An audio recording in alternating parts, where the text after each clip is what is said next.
In this short tutorial, we will cover how to use our pre-written letter feature. Start by customizing your order.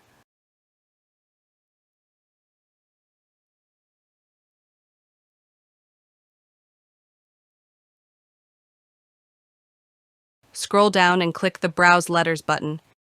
You will land on this page. Click on Template to preview. Hit Customize when you have decided on a selection.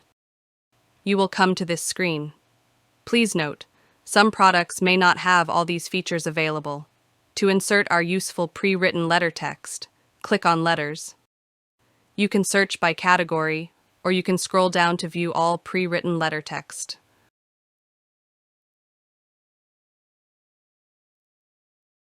When ready, click on Select. The text will be dropped into your letter. To add to text, double-click inside text box and hit Return. Please visit our YouTube page for more informational tutorials.